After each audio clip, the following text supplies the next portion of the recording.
The night Olivia Carter threw herself in front of a stranger, she had no idea she was standing between death and the most feared Mafia boss in New York. Rain pounded against the streets of Midtown Manhattan hard enough to blur skyscrapers into shimmering shadows, turning every traffic light into streaks of red and gold across the soaked pavement. Most people hurried home with their heads lowered, hoping to outrun the storm before it became even worse. Olivia Carter didn't have that luxury.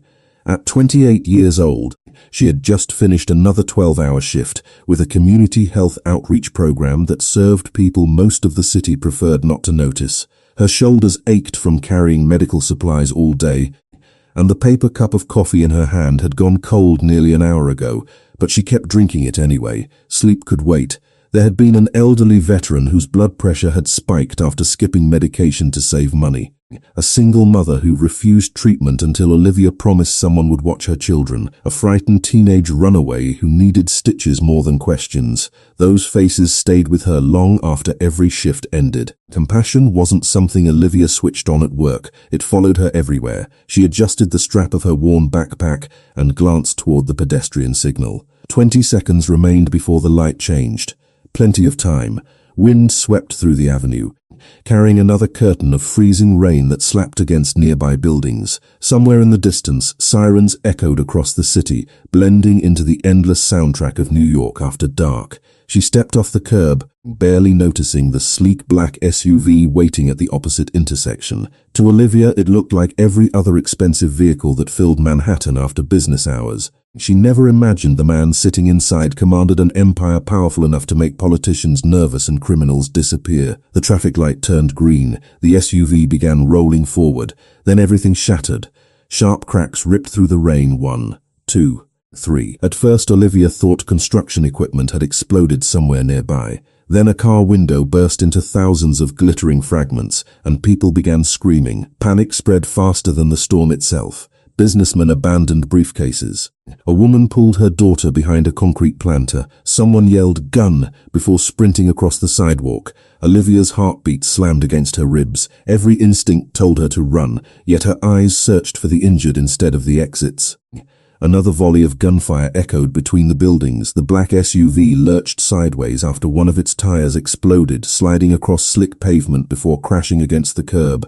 3 men in dark suits burst from the vehicle with practiced precision, drawing concealed pistols while shouting commands drowned beneath terrified screams. They weren't running away. They were protecting someone. Olivia ducked behind a parked taxi just as another bullet shattered the side mirror inches above her head. Her breathing came fast now, too fast. She forced herself to stay calm. Panic never saved anyone. Then she saw him. Nearly 30 feet away, a tall man staggered from the damaged SUV before collapsing beside the subway entrance. His dark overcoat clung to his broad frame, rain mixing with the blood spreading down his left sleeve. People rushed past him without looking twice, desperate to escape the crossfire. He tried to stand but failed, one hand gripping the concrete wall as another burst of gunfire struck sparks from the metal railing beside him. Their eyes met across the rain. His expression wasn't frightened, it was resigned, almost as though he had accepted that this was how his story would end. Olivia never stopped to ask who he was. She never wondered whether helping him was dangerous. She simply ran. Water splashed beneath her shoes as she crossed open ground, ignoring terrified voices yelling for everyone to get down. She reached the wounded stranger just as another shot cracked through the night. Without thinking, she threw herself against him, wrapping both arms around his shoulders and forcing his body behind one of the thick concrete support columns leading into the subway entrance. A bullet slammed into the pillar less than a second later, spraying dust across her jacket. The stranger stared at her in disbelief. "Why would you do that?" he asked quietly, his deep voice remarkably steady despite the blood soaking his coat. Olivia struggled to catch her breath while pressing trembling hands against the wound in his arm. "Because you were going to die if I didn't." For the first time since the shooting began, something unreadable crossed the stranger's face. Not fear, not relief. Recognition, as though one simple sentence had reached somewhere years of violence never could. Heavy footsteps thundered toward them. 6 armed men surrounded the entrance with flawless coordination, weapons raised toward every rooftop and alley. "Boss!" one of them shouted. "We've got you!" Another man immediately knelt beside the injured stranger. "Mr. Moretti, we have to move right now." Olivia frowned. Moretti, the name meant nothing to her. Not yet. The wounded man never looked away from her. Rain dripped from his dark hair while distant police sirens grew louder with every passing second. You protected a complete stranger, he said, almost to himself. Olivia managed a tired smile. Someone had to. Before either of them could say another word, the convoy surrounded him and hurried him toward another waiting vehicle hidden farther down the block. Olivia remained beneath the subway entrance, soaked to the bone and still shaking from adrenaline, completely unaware that somewhere across the street another pair of eyes had watched every second of what had just happened. Inside a parked sedan, a man slowly lowered his camera and spoke into a phone. She wasn't supposed to survive, he said coldly. Find the woman before Luca Moretti does. By sunrise, Olivia Carter would learn that the stranger she saved wasn't simply a wounded man. He was the one name powerful people whispered only behind closed doors. Sleep never came. Every time Olivia closed her eyes, she heard gunshots echoing between the skyscrapers, saw shattered glass exploding through the rain, and felt the weight of the wounded stranger collapsing against her shoulders. She sat on the edge of her small apartment bed just before dawn, still wearing the same damp sweatshirt from the night before, a mug of untouched coffee cooling beside the window. Police sirens had faded hours ago, but the silence somehow felt louder. She kept replaying the same question. Had he survived? She didn't even know his name. A sharp knock at her apartment door shattered the quiet. Olivia glanced at the clock. 6:32 in the morning. Nobody visited that early. Her heartbeat quickened as she cautiously approached the door and peered through the peephole. Two men wearing tailored black suits stood in the hallway, their postures straight, their expressions unreadable. One appeared to be in his 40s with silver beginning to streak his dark hair. The other was younger, broad-shouldered, scanning the hallway with the alertness of someone expecting danger. Neither looked like police officers. Olivia hesitated before unlocking the door only a few inches. Can I help you? The older man offered a respectful nod. Miss Olivia Carter? Her stomach tightened. Who's asking? Instead of answering immediately, he reached into his jacket. Olivia instinctively stepped backward until he produced nothing more threatening than a simple business card. There was no company logo, no address, only one name embossed in elegant silver letters. Luca Moretti. Mr. Moretti would like to thank you personally, the man said calmly. The name meant nothing to Olivia, but hearing it stirred a distant memory. Then she remembered, Mr. Moretti. One of the guards had shouted it during the shooting. Is he alive? She asked before realizing how concerned she sounded. The older man allowed himself the faintest smile. Because of you. Before Olivia could ask another question, tires screeched outside the apartment building. The younger guard's expression changed instantly. He pressed a hand to his earpiece while turning toward the nearest window. The hallway seemed to shrink around them. The older guard looked directly at Olivia. Miss Carter, I need you to stay behind us. She frowned. What's happening? Nobody answered. A deafening crack echoed from outside. The apartment window at the end of the hallway exploded inward, showering broken glass across the floor. Someone screamed somewhere downstairs. The younger guard drew a concealed pistol with practiced speed. Sniper, he shouted. Move. Instinct to the floor as another shot tore through the hallway, punching into the wall where she had been standing only seconds earlier. Her pulse hammered against her ears. This wasn't random. Someone was trying to kill someone. The older guard grabbed her wrist, not roughly but firmly enough to keep her moving. We have to leave now. Who are they? Olivia demanded as they hurried toward the emergency stairwell. The same people who wanted Mr. Moretti dead. She froze halfway through the doorway. Why would they come after me? The guard met her eyes with quiet honesty. Because you were never supposed to survive last night either. The words stole every ounce of air from her lungs. They rushed down 4 flights of concrete stairs before emerging into an underground parking garage where 3 identical black SUVs waited with engines already running. The rear passenger door of the middle vehicle opened. Olivia climbed inside almost automatically, still trying to process everything happening around her. Warm air replaced the cold rain. Expensive leather replaced cracked apartment walls. Then she looked across the spacious cabin. The wounded stranger from the night before sat opposite her, his left arm secured inside a black sling, a fresh white bandage visible beneath the cuff of his charcoal shirt. He looked pale but remarkably composed, as though surviving assassination attempts belonged somewhere on his daily schedule. His blue-grey eyes settled quietly on hers. Good morning, Miss Carter. Olivia stared for several long seconds before finding her voice. You followed me? One corner of his mouth lifted ever so slightly. "Actually," he replied, "I sent people to make sure nobody else did." Before she could respond, the SUV began moving through the underground exit. Another vehicle fell into position ahead while a third settled behind them, forming a protective convoy. Olivia glanced through the tinted window just in time to see two unmarked police cars race toward her apartment building, lights flashing against the grey morning sky. "Who are you?" she finally whispered. The stranger remained silent for a moment, almost reluctant to answer. Then the older guard in the front passenger seat spoke instead. "Miss Carter." He paused carefully. "The man who owes you his life is Luca Moretti." Olivia waited for the name to mean something. It didn't. The silence inside the vehicle lasted only a heartbeat before the driver quietly turned on the morning news. "Authorities continue investigating last night's Midtown shooting," the reporter announced. "Although officials have released few details, anonymous law enforcement sources believe the attack may be connected to organized crime. Multiple witnesses reported seeing members of the Moretti crime family exchanging gunfire." Olivia slowly turned back toward the man sitting across from her. The realization struck like another bullet. She hadn't saved an ordinary stranger. She had thrown herself in front of New York City's most feared mafia boss. Olivia Carter thought the shooting had ended when the bullets stopped, but she was about to discover that surviving the attack had only made her the next target. The convoy moved silently through Manhattan's rain-soaked streets, its three black SUVs weaving through early morning traffic with practiced precision. Olivia sat stiffly against the leather seat, stealing cautious glances at the man across from her. In daylight, Luca Moretti looked different from the wounded stranger she had pulled behind the subway pillar.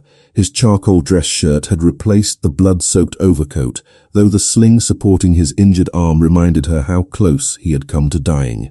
He wasn't speaking to anyone. The men surrounding him barely breathed unless necessary, communicating through subtle nods and brief whispers into hidden earpieces.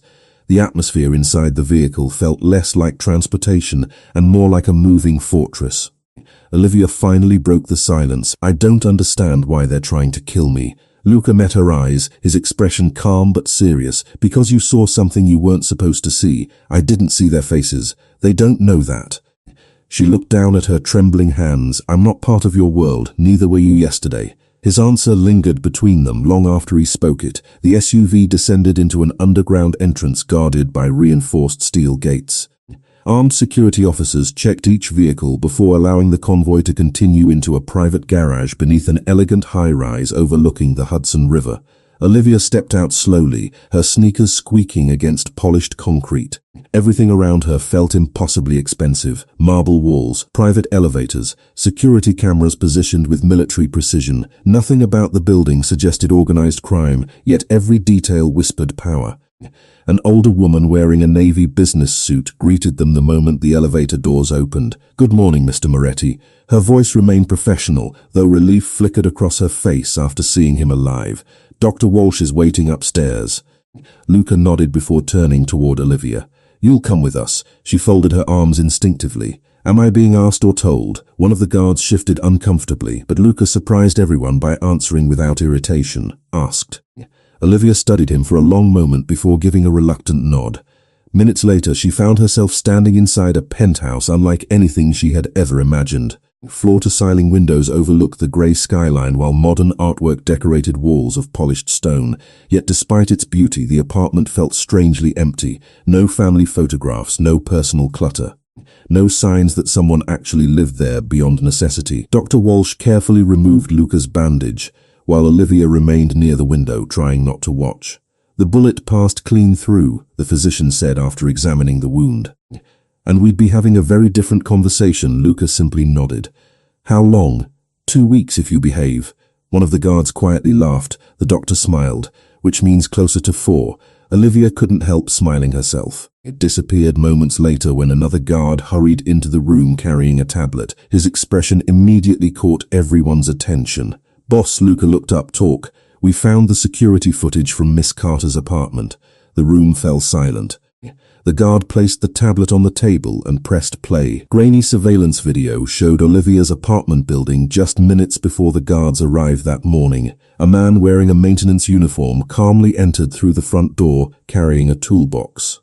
30 seconds later, another camera caught him placing something beneath the stairwell railing before walking away. The footage ended there. "Where's the rest?" Luca asked quietly. "There isn't any." The guard swallowed. "The explosion destroyed the cameras." Olivia felt cold. "Explosion?" Another guard answered. "The stairwell." He looked directly at her. "If you had left your apartment alone this morning." He didn't finish the sentence. He didn't have to. Olivia imagined herself walking down those concrete stairs carrying her backpack, completely unaware that a bomb had been waiting beneath the railing. Her knees suddenly felt weak. Luca stood despite the doctor's obvious disapproval and crossed the room until he stopped beside her. "Look at me." She slowly lifted her eyes. "None of this is your fault. People are trying to kill me because I helped someone. People are trying to kill you because they failed to kill me." Before Olivia could answer, another phone began vibrating. Every guard in the room instinctively reached for concealed weapons. The oldest among them glanced at the screen before his expression hardened. "Boss," he hesitated. "It's Marco." Luca's jaw tightened almost imperceptibly. "Put him on speaker." A nervous male voice filled the room. "Luca, we've got a problem. Go on, someone leaked yesterday's route." Every face inside the penthouse turned toward the caller. Marco continued, his breathing uneven. "Only 6 people knew where your convoy would be." Silence settled over the room like a storm cloud. Olivia looked from one guard to another, realizing every man was quietly measuring everyone else. Trust had vanished in a single sentence. Luca's eyes narrowed, colder than she had yet seen them. "Then one of those 6 people," he said softly, "wanted me dead. No one spoke. No one moved." And for the first time since meeting Luca Moretti, Olivia understood that the greatest danger might not be waiting outside the building. It might already be standing inside it.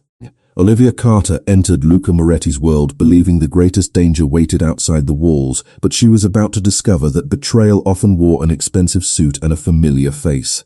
The silence inside the penthouse lingered long after Marco's call ended, thick enough that even the steady rain tapping against the floor-to-ceiling windows sounded unnaturally loud. No one reached for another explanation because none existed. If only 6 people had known Luca Moretti's route the previous night, then someone inside his trusted circle had delivered him directly into an ambush. Olivia watched the room carefully, noticing how each guard avoided looking at the others. Suspicion had spread through the penthouse faster than panic ever could. Luca remained perfectly still beside the conference table, his injured arm resting inside the sling, while his other hand slowly closed around the edge of the polished wood. His face revealed nothing, yet the subtle tightening of his jaw told Olivia everything she needed to know. He wasn't shocked, he was disappointed. "Everyone stays exactly where they are," Luca said calmly. His voice never rose, yet every person in the room immediately obeyed. "Nobody leaves this floor until we understand what happened." The older guard, whose name Olivia had learned was Matteo, stepped forward.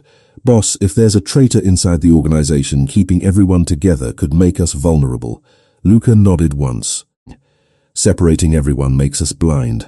Neither had expected shouting, accusations, maybe even violence. Instead, she witnessed something far more unsettling: absolute discipline, the kind built over years of loyalty and fear. A young woman in a grey business suit entered quietly, carrying a tablet and several folders. She appeared to be in her early 30s, her blonde hair pulled neatly into a low bun. "You asked for yesterday's security report," she said, placing everything before Luca. "Emily," Luca acknowledged, closed the doors. The heavy glass doors locked automatically with a soft electronic click. Olivia couldn't help noticing that everyone seemed to trust Emily completely. She moved comfortably through the room, distributing documents while exchanging familiar nods with the guards. If there truly was a traitor, it certainly wasn't obvious. Luca opened the first file without speaking. Every page contained timestamps, vehicle movements, surveillance stills, and communication logs from the previous 24 hours. Olivia had never imagined the amount of planning required simply for one man to drive across Manhattan. Every route included backups. Every stop had alternatives. Every movement had been rehearsed. Yet someone had still known exactly where to attack. "Yesterday's route changed twice," Matteo observed while studying another report. "Only after we left headquarters." Luca looked toward Emily, who approved the second change. She checked the tablet. Marco transmitted the update at 6:42 p.m. "Matteo authorized Marco." Emily hesitated for the first time. "According to the records." She looked up slowly. "You did." The room became perfectly still. Olivia looked at Luca, expecting immediate denial. Instead, he calmly asked, "Show me." A recorded voice authorization played through the speaker. Route Delta confirmed proceed. It was Luca's voice, identical in every detail. Olivia watched Luca's expression carefully. He listened until the recording ended before quietly asking a single question. Play it again. They listened twice, then a third time. Finally, Luca looked away from the screen. That's not me. Nobody spoke. Matteo blinked. Boss, the voice is mine. Luca folded his hands behind his back. The breathing isn't. Confusion spread across several faces. Olivia frowned. What do you mean? Luca glanced toward her. I was shot in the shoulder 6 years ago. His tone remained matter-of-fact. My left lung never fully recovered. I paused slightly before the tablet. Whoever made that recording copied my voice perfectly. He paused, but not my breathing. Olivia stared at him. She replayed the recording in her mind. She hadn't noticed. Nobody else had either. Whoever had planned the ambush had been meticulous enough to imitate Luca's voice, but not someone who had lived beside him long enough to understand the smallest details. Matteo immediately turned toward Emily. Find every communication from the last month. I don't care how long it takes. She nodded and hurried toward another office. Olivia remained standing near the window, watching rain streak across the glass while New York continued moving far below, completely unaware that a hidden war was unfolding several hundred feet above the streets. Miss Carter. Luca's voice broke her thoughts. She turned. You don't belong here. She almost laughed. I figured that out yesterday. That's not what I mean. He walked closer, stopping several feet away to avoid intimidating her. This world destroys people who stay in it too long. Olivia searched his face. Then why won't you let me leave? For the first time since they had met, Luca didn't answer immediately. He looked past her toward the storm outside. Because whoever planned this believes you're important. I'm not. I know. His eyes met hers again. They don't. Before Olivia could respond, every light inside the penthouse flickered once, then twice. A sharp alarm echoed through the entire floor. One of the security monitors abruptly went black before another followed. Emily's panicked voice crackled through the intercom. Boss, we've lost every external camera. At that exact moment, the backup generator failed. The penthouse fell into darkness, broken only by flashes of lightning beyond the windows. Somewhere inside the building, an elevator bell chimed. Then another. Matteo slowly drew his pistol. His voice was barely above a whisper. They're already inside. Darkness didn't frighten Olivia Carter nearly as much as the silence that followed, because somewhere inside Luca Moretti's fortress, someone already knew exactly where they were. The emergency lights failed to activate. For nearly 3 full seconds, the penthouse disappeared into absolute darkness, broken only by flashes of lightning spilling through the massive windows overlooking Manhattan. Olivia could hear nothing except hurried breathing and the distant hum of elevators somewhere below. Then came the sharp, metallic click of several handguns being drawn at once. Protect the boss, Matteo ordered calmly, his voice low enough to avoid echoing through the apartment. Small tactical flashlights snapped on one after another, cutting thin white beams through the darkness without fully illuminating the room. The guards moved with remarkable discipline, each taking a different angle while avoiding crossing one another's lines of sight. No one shouted, no one panicked. Olivia had never seen people prepare for violence with such terrifying precision. Before she could process what was happening, Luca stepped closer and gently guided her behind a thick marble support column. Stay here, he said quietly. Olivia looked up at him in disbelief. What about you? A faint smile touched his face despite the situation. I'm harder to kill than I look, she almost argued, but another sound interrupted them. Ding! One of the private elevators had reached the penthouse floor. Every flashlight immediately shifted toward the polished steel doors. Nobody even seemed to breathe. The elevator doors slid open with a soft mechanical whisper. Empty. Matteo slowly approached, keeping his weapon raised while another guard covered the hallway. Inside the elevator rested nothing except a black leather briefcase positioned neatly in the center of the floor. Don't touch it, Luca said immediately. Matteo stopped. Another guard produced a compact inspection mirror from his jacket and cautiously examined the underside of the case without making contact. No visible wires, he whispered. That doesn't mean it's safe. Luca nodded once. Bring the robot. Olivia blinked. One of the younger guards allowed himself the smallest grin. Mr. Moretti believes in expensive insurance. Within moments, a small tracked inspection robot rolled from a nearby security closet, images onto a handheld monitor. Olivia watched in fascination as it approached the briefcase inch by inch. The lid suddenly clicked open on its own. Every guard instinctively tightened their grip on their weapons. Instead of explosives, however, the case contained a single crystal chess piece, a white king. Beneath it lay a folded envelope sealed with black wax. Matteo carefully used the robot's mechanical arm to retrieve the letter before carrying it back across the room. Luca opened the envelope himself. Inside was a single sheet of thick, cream-colored paper. 5 words had been typed in perfect black ink. "Check your queen is next." Olivia felt a chill run down her spine. "What does that mean?" Luca folded the paper slowly. "It means whoever planned yesterday's attack wants me to know this has become a game." Matteo's expression darkened. "Should we move Miss Carter?" Luca looked toward Olivia instead of answering. She expected fear in his eyes after reading the threat. Instead, she found something else: regret. Before he could speak, the apartment lights flickered back to life. Monitors along the security wall rebooted one after another, displaying live camera feeds from outside the building. Emily hurried back into the room carrying another tablet, slightly out of breath. "Powers restored. We found the problem." She placed the device on the conference table. Someone remotely disabled the backup generator. Matteo frowned. "From outside?" Emily slowly shook her head. "No." She enlarged the building access logs. "The command came from inside our own network." Silence settled over the room once more. Olivia didn't need anyone to explain what that meant. Whoever had infiltrated Luca's organization wasn't merely leaking information anymore. They had complete access to the building itself. Emily opened another screen showing dozens of employee identification records. "There are 63 people with authorized access to this tower." Matteo immediately replied, "Reduce it to everyone with generator clearance." Emily typed quickly. The list dropped to 11 names, then to 7. Finally, 4. Olivia leaned forward without realizing it. 4 photographs appeared side by side across the screen: Marco, Emily, Matteo, and one man Olivia had never seen before, Director of Security Daniel Ross. Nobody spoke for several long seconds.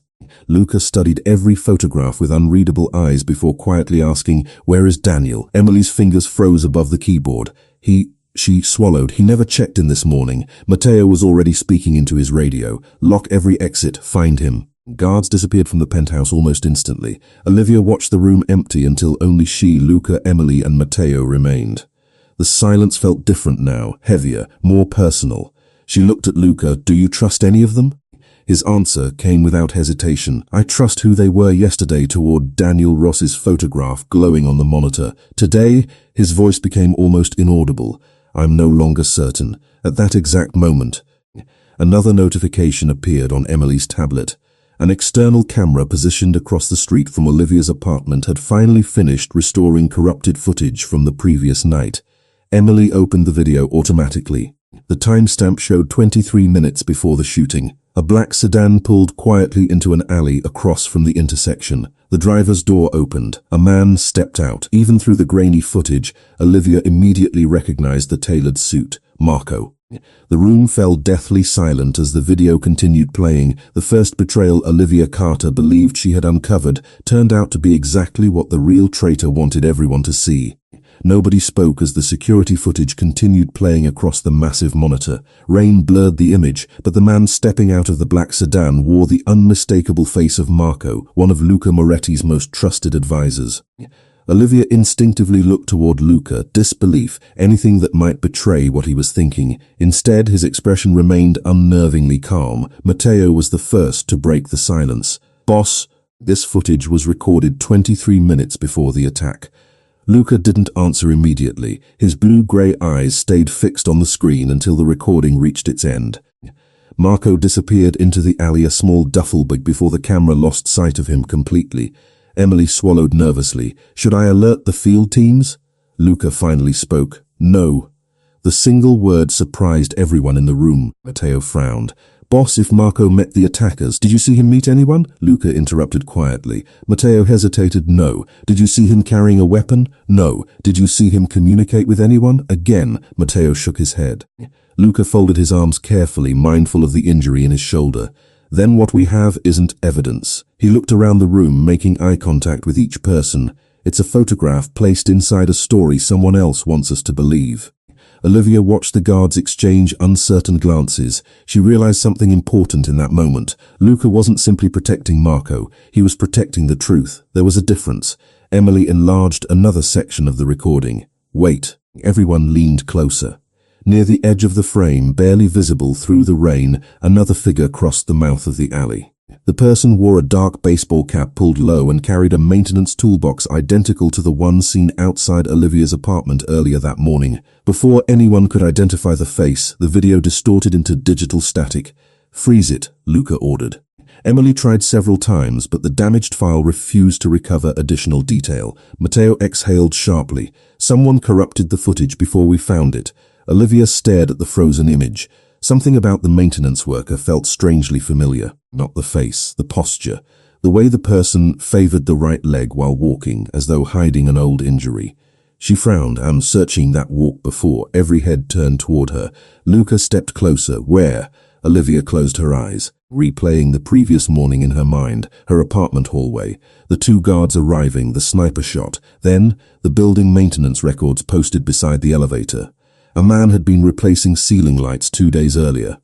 He had limped exactly the same way. Her eyes snapped open. Matteo immediately grabbed his radio. "Send a team." Luca raised one finger, quietly. Matteo nodded and relayed the instruction. 20 minutes later, the first report came back. The building superintendent had never hired anyone to replace lights that week. The maintenance uniform had been fake. Even worse, security cameras showed the same man entering the building 3 separate times over the previous month. Always wearing a different company logo, Olivia felt a knot tighten in her stomach. "He was watching me before the shooting." Luca looked toward the rain beyond the windows. "No." His answer was calm but unsettling. He was waiting. Before Olivia could ask what he meant, another phone vibrated across the conference table. Emily answered this one. Her face lost all color within seconds. "Boss." She slowly lowered the phone. "Our team searched Daniel Ross's apartment." Matteo's jaw tightened. And Emily swallowed. "It's empty." "Empty?" "Completely." She opened another file on the tablet. "Neighbors say he moved out 3 days ago." Silence settled over the room again. 3 days before the ambush, before the sniper. Before the bomb beneath Olivia's apartment stairs. Daniel Ross hadn't disappeared after the attack. He had vanished before it ever happened. Matteo cursed under his breath. "We've been chasing the wrong man." Luca remained motionless. But Olivia noticed his gaze drift back toward the fake maintenance surveillance worker, toward the toolbox. "No," Luca said quietly. "Daniel isn't the traitor." Matteo stared at him. "Then why run?"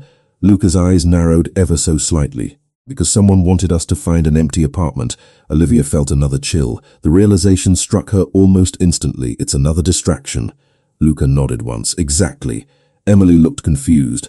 "Then what are we missing?"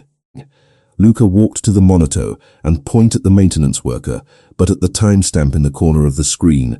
"Look at the time." Olivia leaned closer. 23 minutes before the shooting. Luca continued. "My convoy didn't change routes until 18 minutes before the shooting." The room fell completely silent. Matteo's eyes widened first, then Emily's. Finally, Olivia understood. Whoever appeared in that alley 23 minutes earlier couldn't have known where Luca's convoy would pass, unless the route had been decided long before anyone believed it had. Someone wasn't simply leaking information. Someone was creating the decisions themselves. Luca slowly turned away from the screen, his voice barely above a whisper. "We've been looking for the messenger." His gaze hardened as it settled on the city skyline beyond the glass. "The person we're really hunting is the one writing the message." The answer Olivia Carter had been searching for wasn't hidden inside a secret file or a surveillance video. It was buried in the only memory Luca Moretti had spent 6 years trying to forget. Rain finally gave way to a cold grey afternoon, leaving Manhattan wrapped beneath heavy clouds that seemed unwilling to let the sun return. Inside the penthouse, the atmosphere remained tense, but the frantic urgency of the morning had settled into something quieter and far more dangerous. Every conversation had become measured. Every glance carried suspicion. Every phone call was verified twice before anyone answered. Olivia stood beside the panoramic windows, watching ferries cut through the Hudson while trying to untangle everything she had learned in less than 24 hours. Someone had manipulated Luca's convoy. Someone had planted a bomb outside her apartment. Someone had wanted Marco blamed, and somewhere behind all of it stood intelligent enough to stay invisible while everyone else chased shadows. She heard footsteps behind her. "You haven't eaten." Luca's voice was calm, almost gentle. Olivia turned to find him carrying 2 untouched cups of coffee instead of the expensivest whiskey she would have expected from a man like him. He handed one to her before sitting across the room near the fireplace. Neither have you, she replied. A faint smile appeared. Fair enough. For several moments neither of them spoke. The silence no longer felt uncomfortable. It felt earned. Olivia wrapped both hands around the warm cup. Can I ask you something? Luca nodded. Why didn't you accuse Marco? He looked into the coffee instead of answering immediately. Because I've buried enough innocent men. Olivia frowned slightly. What do you mean? Another long pause followed. Outside, thunder rolled somewhere beyond the river. Luca leaned back in his chair, his eyes fixed not on the room around him but somewhere much farther away. 6 years ago, he began quietly, my father was killed during a meeting that should never have been discovered. Olivia listened without interrupting. The organization found evidence that one of our own had betrayed him. His jaw tightened almost imperceptibly. His name was Anthony Greco. He had worked beside my father for nearly 20 years. Olivia could hear the weight behind every word. Everyone believed he had sold information. Luca slowly nodded, including me. The fire crackled softly between them. Anthony swore he was innocent until the very end. Olivia felt a knot forming in her chest. She already knew how stories like this usually ended. Luca confirmed it before she could ask. I gave the order. The room fell silent. 3 weeks later, he stopped, taking a slow breath before continuing. We discovered the real traitor had fabricated every piece of evidence. Olivia lowered her eyes. Anthony wasn't guilty. No. Another silence settled over the room, broken only by rainwater dripping from the balcony outside. His wife never forgave me. Luca's voice had become almost a whisper. Neither did his daughter. Olivia stared at the man sitting opposite her. The newspapers called him ruthless. Politicians called him dangerous. Rivals called him merciless. Yet none of those descriptions matched the quiet regret sitting only a few feet away. That's why you won't judge Marco without proof, she said softly. Luca met her eyes. One mistake like that is enough for an entire lifetime. Before Olivia could respond, Emily hurried into the room carrying an old cardboard archive box covered with dust. Boss! She looked slightly out of breath. We found something in the basement records. Matteo entered behind her and placed the box on the coffee table. Inside were dozens of paper files dating back more than 10 years, long before digital records had replaced handwritten reports. Emily carefully removed a faded personnel folder. This belonged to Anthony Greco. Luca stared at the name without touching it. Why now? Emily opened the folder and unfolded a yellowed incident report. Because someone accessed these archives yesterday morning. Matteo frowned. Yesterday? Emily nodded. Whoever came here wasn't looking for money. She turned another page. They were looking for this file. Olivia leaned closer. Several pages had already been removed long before anyone found the folder. Only one remained, a faded group photograph taken nearly 7 years earlier. 12 men stood together outside an old warehouse after completing what appeared to be a charity food distribution event. Anthony Greco smiled near the center. Luca, much younger, stood beside his father. Olivia's eyes drifted across the remaining faces until one man near the far edge of the picture caught her attention. She froze. Wait! Everyone looked toward her. She pointed at the photograph with a trembling finger.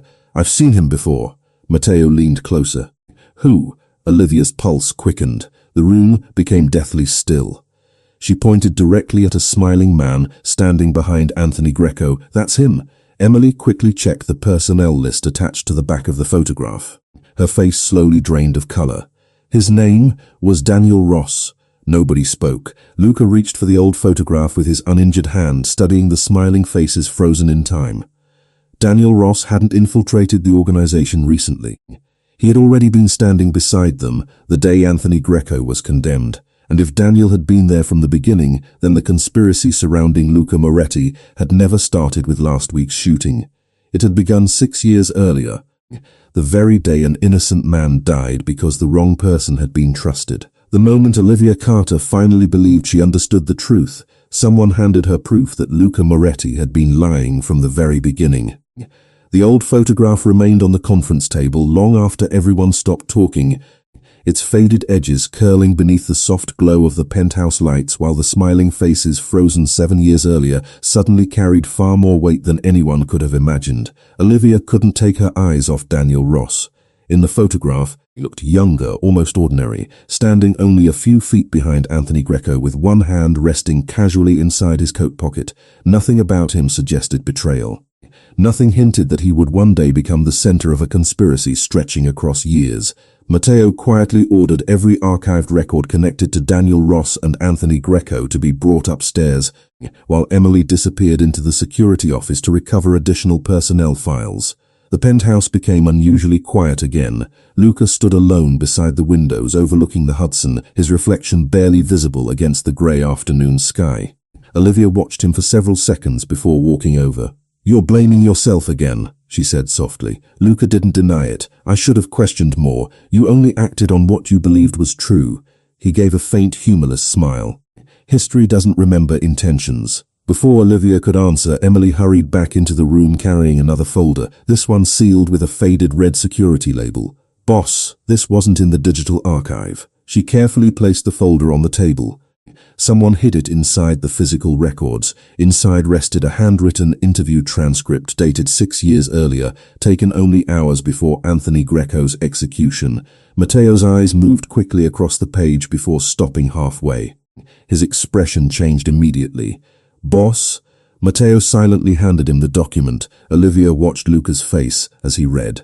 For the first time since she had met him, genuine emotion slipped through the mask of composure he wore so effortlessly. His fingers tightened around the aging paper. His breathing slowed, Olivia asked. Luca remained silent. Instead, he handed her the final page. She began reading. Anthony Greco's final statement wasn't a plea for mercy. It wasn't an angry denial. It contained only one request.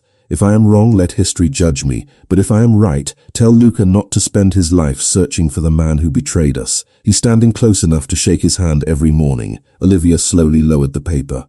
The words sent a chill through the entire room. Matteo looked toward Luca. Anthony knew. Luca nodded once. He always knew. Emily frowned. "Then why didn't he name the traitor?" Luca stared at the photograph again, because he didn't know which face it was. Silence followed. Olivia looked from the statement to the old group photograph. 12 men, 1 traitor. Anthony had died knowing someone close to Luca had orchestrated everything but never discovering exactly who. Suddenly, another notification appeared across Emily's tablet. "Boss." She answered immediately before turning pale. "One of our teams found Daniel Ross." Matteo stepped forward. "Alive?" Emily slowly shook her head. "No." The room froze. His car was discovered abandoned near Pier 39. Emily swallowed hard. "There's blood inside." Matteo reached for his radio. "Was the body recovered?" Emily looked down again. "That's the problem." "What problem? There isn't one." Olivia frowned. "What do you mean?" Emily met everyone's eyes. "There's blood," she whispered, "but no body." Luca remained strangely calm, almost too calm. Olivia noticed it immediately. "You expected this." He looked at her without answering. She stepped closer. "Didn't you?" Finally, Luca spoke. "Daniel isn't running." Matteo stared. "Boss?" "Someone eliminated him." Emily looked confused. "But if Daniel's dead," Luca finished the sentence quietly, "then the man we've been chasing was never the mastermind."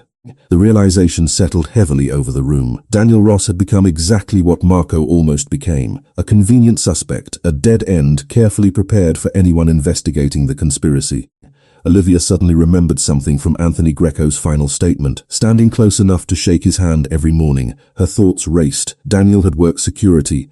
Marco managed logistics. Emily oversaw administration. Matteo commanded protection teams.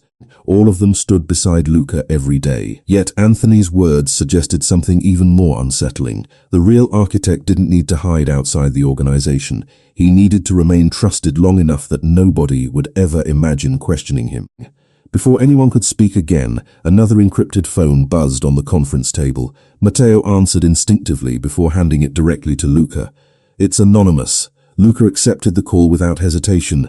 No one else could hear the voice on the other end, but everyone watched his expression carefully. It never changed. He listened for nearly 30 seconds before quietly asking only one question. "Why are you telling me this now?" the caller answered. Luca's eyes shifted toward Olivia. Then the line went dead. Matteo immediately asked, "Boss?" Luca slowly placed the phone back onto the table. "Someone who wants Olivia alive." Olivia blinked in confusion. "Why?" Luca looked directly into her eyes, his voice lower than ever before. "Because according to whoever just called," he paused, "you're the only person left who can recognize the real traitor when you finally see him." The truth Olivia Carter had been chasing wasn't waiting inside another secret file. It was hidden inside a memory she hadn't realized she still carried. The anonymous phone call ended, but its final words refused to leave the room. No one spoke for several long seconds. Matteo immediately ordered technicians to trace the encrypted number, while Emily began pulling every communication log from the last 48 hours. Luca remained standing beside the conference table, his eyes fixed on Olivia as though he was seeing her differently for the first time. She felt the weight of his gaze but couldn't understand why. "You're looking at me like I've done something," she finally said, breaking the silence. Luca slowly shook his head. "No." His voice remained calm.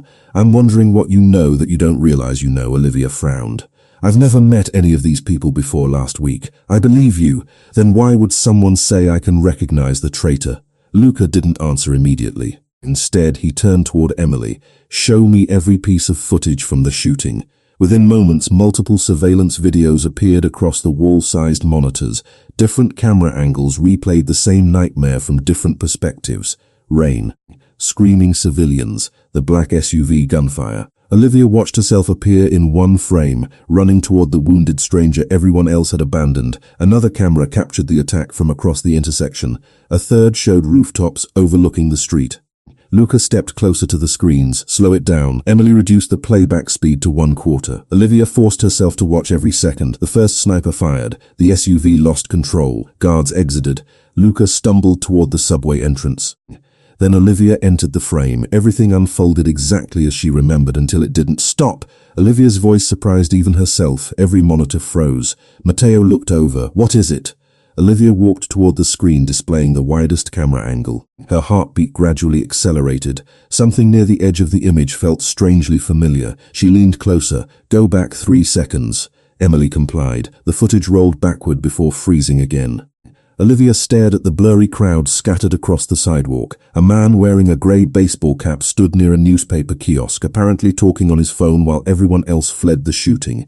She pointed toward him. "That man!" Matteo narrowed his eyes. "What about him?" "He wasn't running." Emily enlarged the image, but heavy rain obscured most facial details. "Could just be frozen in shock," she suggested. Olivia slowly shook her head. "No," she pointed again. "Look at everyone else's feet." The room fell quiet as the image zoomed further. People were slipping on wet pavement. Some had dropped bags or umbrellas while trying to escape. But the man in the grey cap stood perfectly balanced, one hand holding his phone, the other resting casually inside his jacket pocket, calm, unhurried, watching. Luca folded his arms. "He's observing," Olivia nodded, "not surviving." Matteo immediately ordered facial enhancement, but the rain and distance left the software unable to identify the man. Emily, too distorted. Olivia kept staring. Something else bothered her. Then she noticed it. Zoom in on his left hand. The image sharpened slightly. A silver ring caught the reflection of a traffic light. Olivia's breathing stopped. "I've seen that ring." Luca looked at her. "Where?" She closed her eyes, searching through the blur of the past 2 days. Then she remembered, the morning after the shooting, the hallway outside her apartment. One of the men helping evacuate residents after the sniper attack had worn the exact same signet ring. She opened her eyes immediately. "He was in my building." Matteo frowned. "One of our guards?" Olivia shook her head. "No." "Police?" Again she shook her head. Emily quickly searched municipal records. There were 14 first responders assigned to that location. Matteo cursed quietly. "Too many." Luca remained focused on Olivia. "Would you recognize him again?" She hesitated. "I think so. Think or no." Olivia looked back at the frozen image. The rain blurred the man's face, but not the way he carried himself, not the confidence, not the posture. "I'd know him if I saw him standing in front of me." Before anyone could continue, another alert appeared across Emily's monitor. Building security had completed a routine facial scan of everyone entering the tower that afternoon. Hundreds of visitors scrolled rapidly across the screen. Delivery drivers, maintenance workers, executives, cleaning staff. Emily filtered the list automatically, searching for suspicious entries. Then her hands froze above the keyboard. "Boss," everyone turned. One visitor had entered the building less than 30 minutes earlier using perfectly valid credentials issued to a contracted elevator technician. His face matched no employee record. His badge had already been deactivated remotely. More unsettling still, the timestamp showed he had never left the building. Matteo immediately reached for his radio. "Lock every floor." Security teams responded at once. Elevators stopped, exit doors sealed. Olivia stared at the visitor's still image displayed across the monitor. The technician wore a navy cap pulled low over his eyes. Most of his face remained hidden, but when Emily enlarged the frame, a flash of polished silver appeared beneath his sleeve, a signet ring, the same one Olivia had seen during the shooting. The same one she remembered from her apartment building. Her voice came out almost as a whisper. "He's here." The room erupted into motion, but before anyone reached the door, every light inside the penthouse dimmed once again. Then the fire alarm began screaming through the entire tower. The man hiding inside Luca Moretti's tower never intended to escape. He came there to make sure one person never walked out alive. The piercing scream of the fire alarm echoed through every floor of the high-rise, replacing the quiet tension inside the penthouse with immediate, controlled urgency.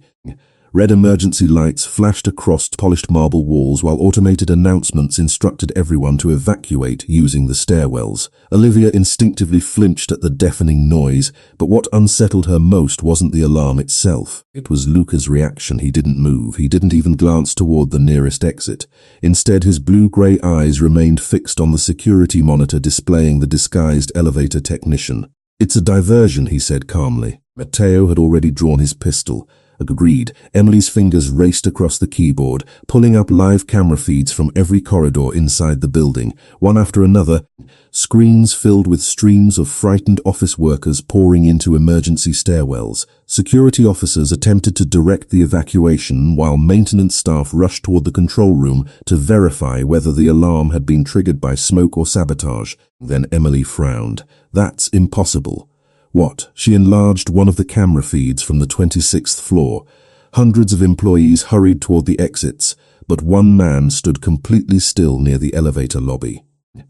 Baseball cap pulled low, hands resting calmly in his pockets while everyone else rushed past him. Olivia's breathing caught instantly. "That's him." Matteo immediately spoke into his radio. "Target located. 26th floor. East elevator lobby. Team Bravo, intercept the stairwell." Static answered first, then one of the guards replied, "Moving now." The camera continued recording. The technician slowly looked upward, almost directly toward the security camera watching him. Then, to everyone's surprise, he smiled. Not nervously, not desperately, confidently, as if he had expected them to find him. He lifted one hand toward the camera, tapped two fingers against the brim of his cap, then walked away before disappearing around the corner. "Run that back," Luca ordered. Emily replayed the footage. Olivia watched carefully, but this time something else caught her attention. "Stop!" The image froze. She stepped closer. His left hand, the silver signet ring, gleamed beneath the emergency lights. Olivia narrowed her eyes. "No." Matteo looked at her. "What? That's not the same ring." Silence filled the room. Emily compared both surveillance images side by side. At first glance, they looked identical. Then Luca noticed it. Emily enlarged both rings to the limit of the software. One displayed a lion, the other an eagle. Matteo cursed quietly. Olivia slowly nodded. "The one from the shooting wore a lion." She pointed at the current image. "This one doesn't." Luca's expression hardened. "We've been following the wrong target." Before anyone could react, a gunshot cracked through one of the security speakers, then another. Emily switched camera feeds. Team Alpha had reached the 26th floor. Smoke filled the hallway. Two guards took cover behind concrete pillars while another lay wounded beside an overturned cleaning cart. The disguised technician was nowhere to be seen. "Report," Matteo barked into his radio. Heavy breathing answered. "Negative visual." Another burst of gunfire interrupted the transmission. "Target used smoke grenades." Olivia stared at the monitor. Smoke, fire alarm, fake technician. Everything had been carefully designed to divide Luca's security teams across the building. "He's buying time," she whispered. Luca turned toward her immediately. "For what?" Olivia's thoughts raced. "If this man isn't the one I saw during the shooting," she looked back at the screen, "then the real one is somewhere else." Every face inside the penthouse changed at once. "Boss," his voice became urgent. "This entire attack is a distraction." Luca was already moving toward the security wall. "Emily?" "Yes?" "Show me every camera covering this floor." Dozens of feeds appeared simultaneously. Hallways, private conference rooms, Service entrances, nothing looked unusual. Then one small camera positioned outside the private archive room flickered. Just once, Emily froze the frame. A figure dressed as another security office door before the feed abruptly cut to black. Olivia's pulse accelerated. The archives. Luca nodded slowly. Anthony Greco's files. Matteo immediately grabbed his radio again. Archive room. Move. But no answer came. Filling the building suddenly dissolved into harsh static. Emily checked the network. Her face drained of color. Boss, she looked up. Every internal radio frequency has been jammed. The penthouse fell silent except for the relentless fire alarm echoing through the tower. Luca reached into a hidden compartment beneath the conference table and removed a compact pistol, checking it with calm, practiced movements before sliding it into the back of his waistband. Then he looked at Olivia. She met his eyes without hesitation. No, Matteo immediately objected. Miss Carter, if whoever's in that archive room is looking for the same files we've been chasing, Olivia interrupted, then they already know something we don't. Luca studied her for several long seconds. Finally, he gave the smallest nod. Stay behind me. Olivia answered with a quiet nod of her own. Together they stepped into the empty hallway where flashing red emergency lights painted long shadows across polished marble floors. Somewhere deeper inside the building, another single gunshot echoed through the silence. Then came a sound far more unsettling, a slow clap. One person calmly applauding, waiting for them to arrive. The man applauding in the darkness wasn't celebrating victory. He was welcoming Luca Moretti to the moment he had spent 6 years carefully preparing. The slow, deliberate clapping echoed through the empty corridor, each sharp sound bouncing off polished marble walls, while the fire alarm continued screaming somewhere deeper inside the tower. Red emergency lights pulsed overhead, washing everything in flashes of crimson before fading back into darkness. Olivia instinctively moved closer behind Luca, her heart beat loud enough that she could barely hear her own breathing. Matteo and 2 remaining guards advanced cautiously, their weapons raised toward the long hallway leading to the archive room. Show yourself, Matteo ordered. Silence followed. Then a calm male voice drifted through the corridor. You always did send other people first, Luca. Luca's expression never changed, but Olivia noticed his shoulders stiffen ever so slightly. He recognized the voice. Come out, Luca replied quietly. You've hidden long enough. A faint chuckle answered him. Not hidden. The voice echoed again. Impossible to pinpoint. Patient. Emily remained inside the security room, desperately trying to restore communication while watching the hallway through surviving surveillance cameras. Static still flooded every radio channel. Whatever system had jammed the building remained active. Matteo signaled one guard toward the left corridor while he covered the right. Luca continued walking forward without hesitation. Olivia followed despite every instinct telling her to turn back.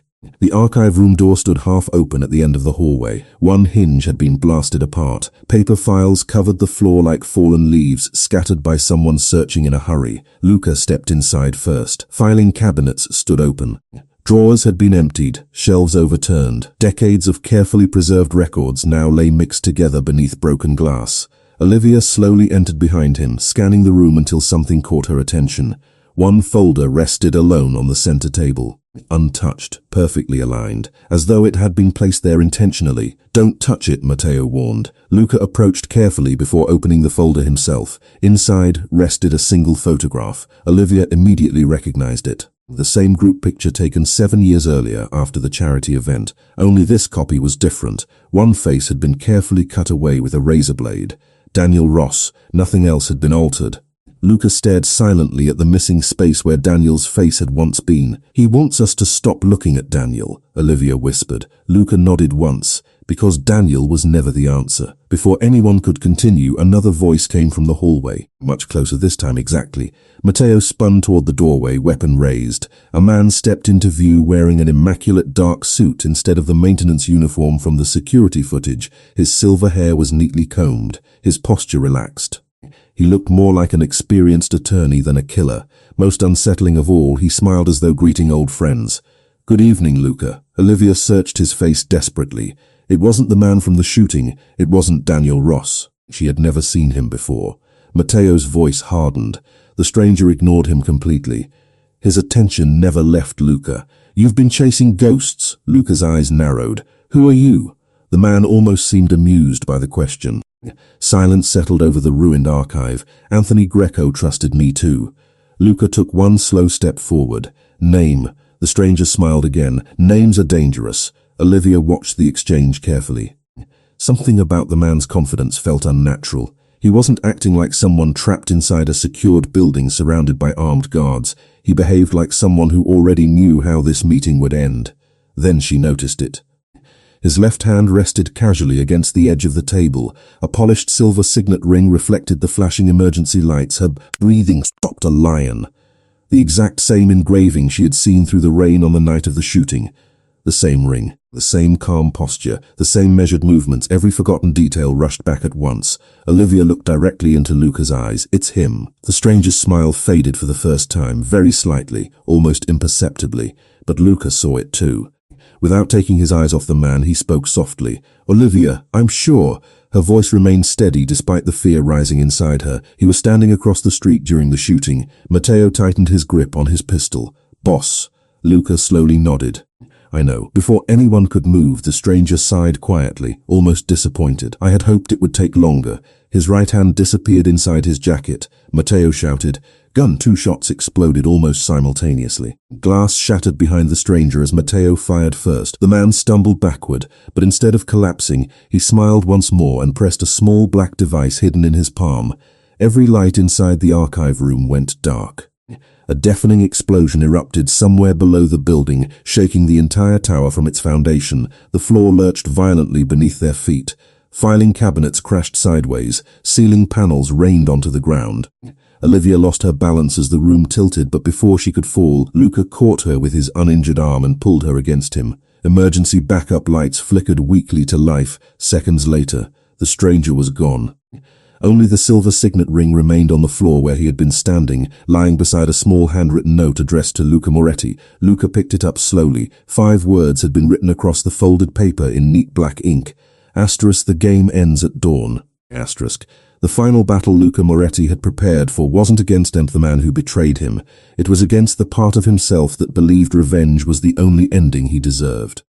Dawn had not yet reached the New York skyline when Luca folded the handwritten note and slipped it into the inside pocket of his jacket. The words echoed louder than the explosion that had shaken the tower only minutes earlier. The game ends at dawn around him. Emergency teams secured damaged floors, while firefighters confirmed that the blast had been carefully contained inside an abandoned mechanical level. It had never been intended to destroy the building. It had been designed to move every guard away from one place. Matteo returned from the lower levels with a grim expression. No secondary explosivities. He hesitated before continuing. Whoever planned this wanted us chasing smoke. Luca nodded quietly, because the real destination was never this tower. Olivia looked toward him. You know where he's going. Luca walked to the shattered window overlooking the river. Beyond the grey horizon, rows of shipping cranes stood motionless at the container port, where the Moretti family had built its business decades earlier. My father used to say every empire begins at the waterfront. His voice remained calm, and every betrayal ends there. Within minutes, 3 black SUVs sped through nearly empty streets as the first pale light of morning pushed against the fading darkness. No sirens. No convoy levy of dozens. Only a handful of trusted guards. Nobody spoke during the drive. Olivia watched the city awaken outside the window, wondering how thousands of ordinary people could begin another normal day, while an invisible war unfolded only a few miles away. The convoy entered the deserted shipping terminal, just as the first rays of sunlight touched the tops of stacked containers. Thick fog drifted across the concrete lanes, swallowing entire rows of steel crates until visibility stretched no farther than 30 yards. Matteo signaled the guards into defensive positions, clear sectors 1 through 4. Voices answered through restored radios. Sector 1 clear, Sector 2 clear, then silence. A single slow clap echoed across the empty terminal. Luca didn't flinch. You always liked dramatic entrances, he called into the fog. The silver-haired man stepped from between 2 towering containers, dressed exactly as before, immaculate, despite the explosion he had escaped. This time he carried no weapon, only an old leather folder beneath one arm. Good morning, Luca's smile was smaller now, tired. You've spent 6 years searching for the wrong answer. Luca remained perfectly still. Then give me the right one. The man placed the leather folder on a nearby crate before slowly stepping backward. Anthony Greco didn't die because of me, Olivia frowned. You're lying. He shook his head. I manipulated the evidence. But I never gave the execution order. Silence followed. Luca never looked away. I did, exactly. The stranger's voice softened. That has been your prison ever since. Olivia watched Luca carefully. She could see the conflict behind his steady expression. Anger, regret, guilt, all colliding beneath years of disciplined control. The stranger nudged the leather folder forward with one foot. Everything is inside: financial records, communication logs, the names of every politician and businessman who financed the conspiracy. Matteo cautiously retrieved the folder and handed it to Luca. Every document appeared authentic, every signature matched archived records. Why now? Luca asked. The man's smile disappeared completely. Because I'm dying. He slowly rolled back his sleeve, revealing an intravenous catheter taped to his forearm beneath the cuff. Cancer doesn't negotiate. Olivia's heartbeat slowed. Nothing about this ending matched what she had expected. Then why start any of this? She asked. The man looked toward the harbor. Because powerful men convinced themselves that peace would destroy profit. His eyes returned to Luca. Your father refused to play their game. Another long silence settled between them. Finally, the stranger reached inside his coat. Matteo instantly raised his weapon. Don't, but instead of a gun. The man removed a silver signet ring engraved with the lion Olivia recognized immediately. He placed it gently beside the leather folder. This symbol created enough ghosts. He looked directly at Luca. Don't create another. Before anyone could stop him, he stepped backward toward the edge of the concrete pier. The tide crashed quietly against the support columns below. Luca took one step forward. Don't do this, the stranger smiled sadly. You've already made the only decision that matters. He glanced toward Olivia. She saved your life twice. Luca frowned. The first time, the man said softly. She stopped a bullet. His gaze settled on Luca one last time. Today, he looked down at the ring lying on the crate. She stopped your revenge. Without another word, he turned and disappeared into the thick morning fog stretching over the river. Matteo ordered every guard forward, but by the time they reached the pier, the man had vanished completely. No body, no boat, no footprints. Only calm water beneath the rising sun. Olivia quietly walked beside Luca, who still held the leather folder without opening it. You could have chased him, she whispered. Luca looked at the brightening skyline before answering. No, his voice carried a peace she had never heard before. I finally chose to stop letting the past decide who I become. Behind them, sunlight broke through the clouds for the first time in days, illuminating the harbor where 6 years of betrayal had finally come to an end. The greatest gift Olivia Carter ever gave Luca Moretti was never saving his life. It was giving him a reason to believe his soul could still be saved. 3 months passed before New York finally felt ordinary again. Autumn replaced the endless storms that had shadowed the city, painting Central Park in shades of amber and gold while morning sunlight filtered gently through rows of aging maple trees. Headlines that had once speculated about explosions, organized crime, and mysterious disappearances slowly faded beneath newer stories. Investigations continued behind closed doors, but for the first time in years, Luca Moretti no longer woke expecting another betrayal before sunrise. The leather folder left behind at the harbor had changed everything. Every document inside had been authentic. Hidden financial networks collapsed. Corrupt officials quietly resigned before arrests could follow. Several criminal organizations that had secretly financed years of violence disappeared almost overnight as federal investigations spread across multiple states. Yet none of those victories brought Luca the peace he had expected. Peace arrived somewhere much quieter. It arrived one ordinary Tuesday morning when he walked through the front doors of the same community health clinic where Olivia Carter had worked long before their lives collided beneath gunfire. Nothing about the building impressed anyone passing outside. The paint along the entrance had begun to fade. The waiting room furniture had clearly been repaired more than replaced. Children's drawings covered one hallway, while volunteers prepared boxes of donated food near the reception desk. Olivia looked up from a stack of patient files and smiled the moment she saw him. You're early. Luca glanced at his watch. By 4 minutes, she laughed softly. I'm rubbing off on you. Months earlier, he would never have imagined waiting patiently on a wooden chair inside a neighborhood clinic, simply to drive someone home after work. Yet somehow those quiet routines had become more valuable than every luxury his former life could purchase. Power had once measured itself through influence, wealth, and fear. Now it measured itself by something much smaller. The ability to enjoy an ordinary afternoon without listening for gunfire. Olivia finished speaking with her last patient before joining him outside. The air carried the crisp scent of approaching winter, while children played beneath trees across the street.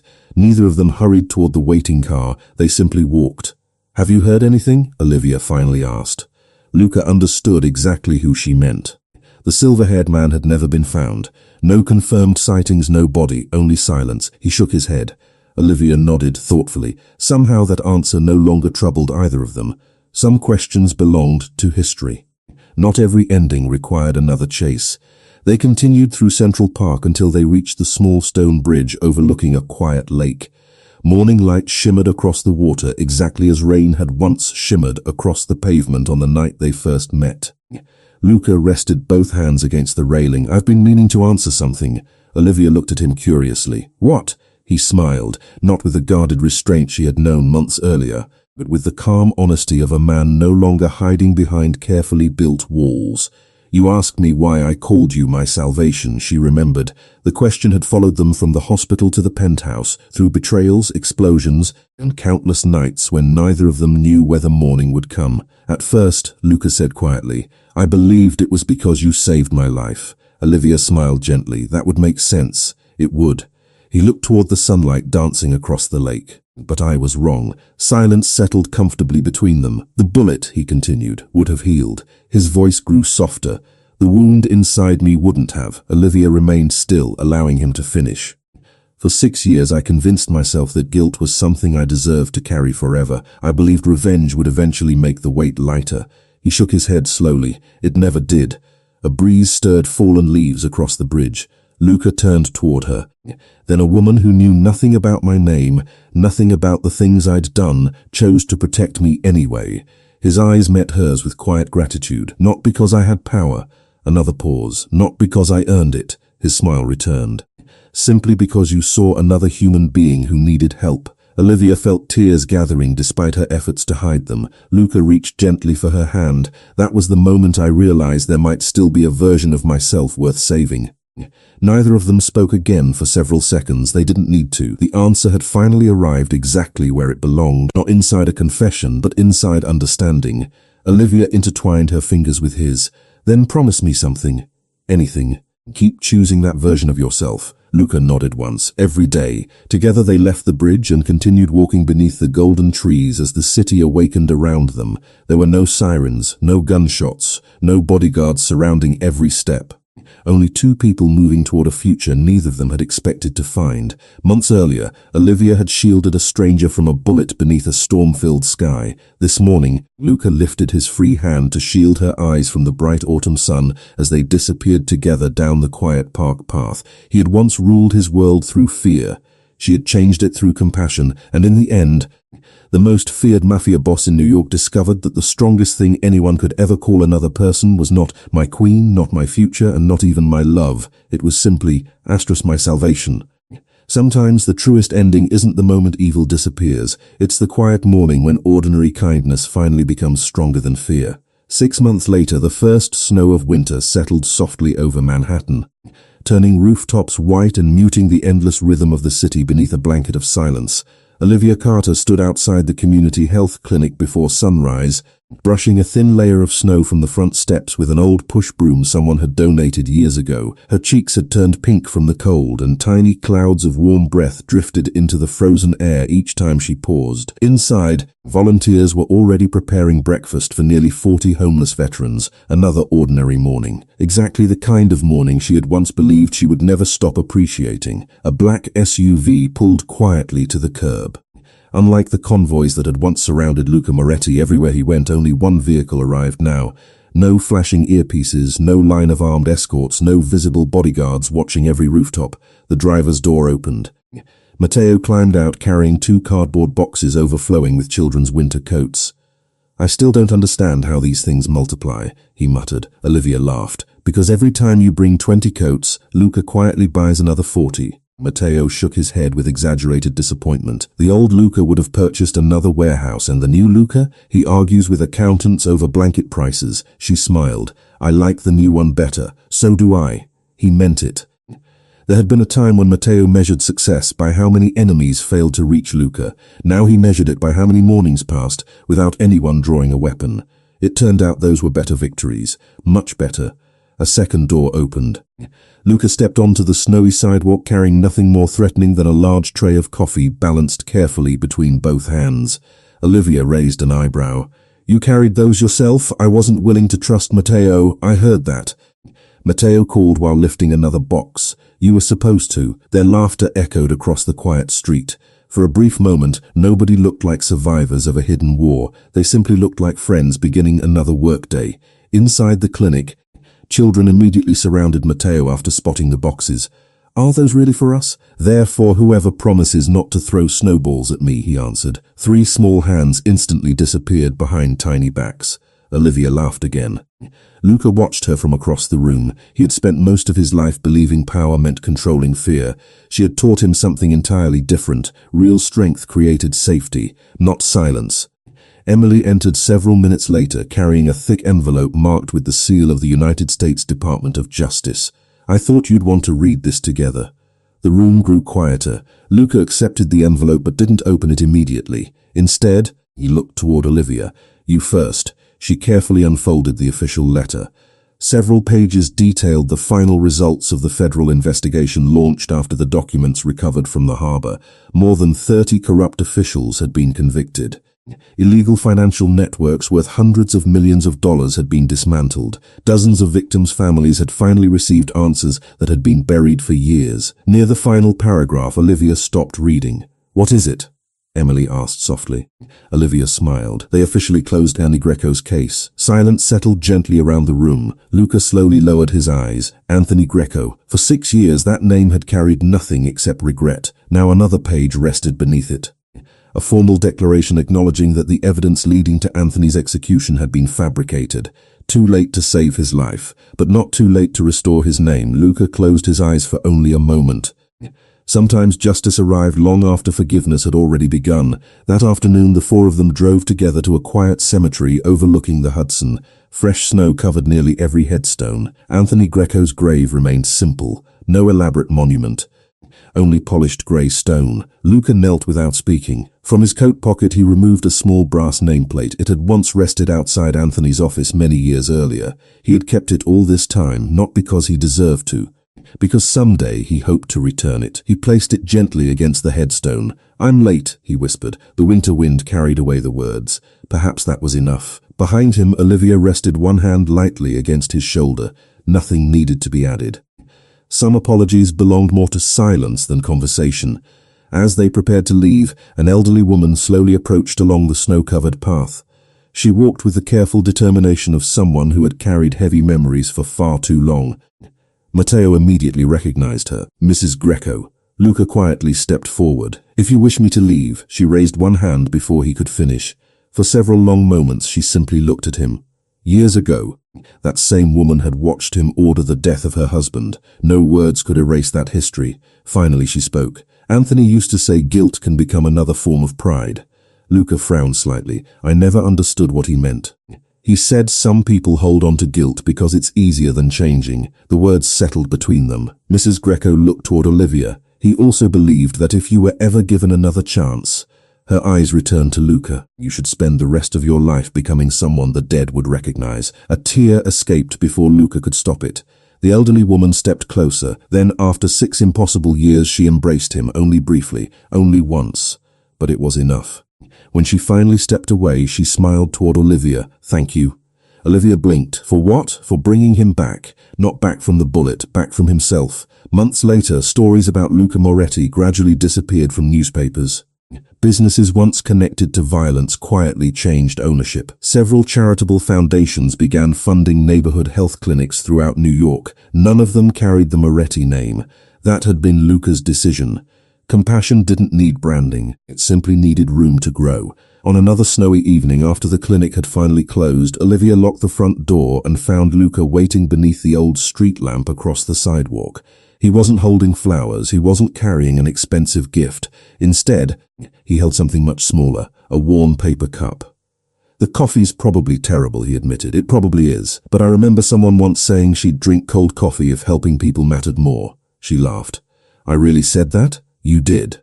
He handed her the cup. She accepted it. Still warm, still how perfect anyway. Snow drifted quietly around them while city lights shimmered across the sidewalks exactly as rain once had on the night everything began. Luca reached into his coat pocket one last time. Olivia expected another document. Instead, he unfolded the faded grocery receipt she had unknowingly dropped on the sidewalk the night she saved him.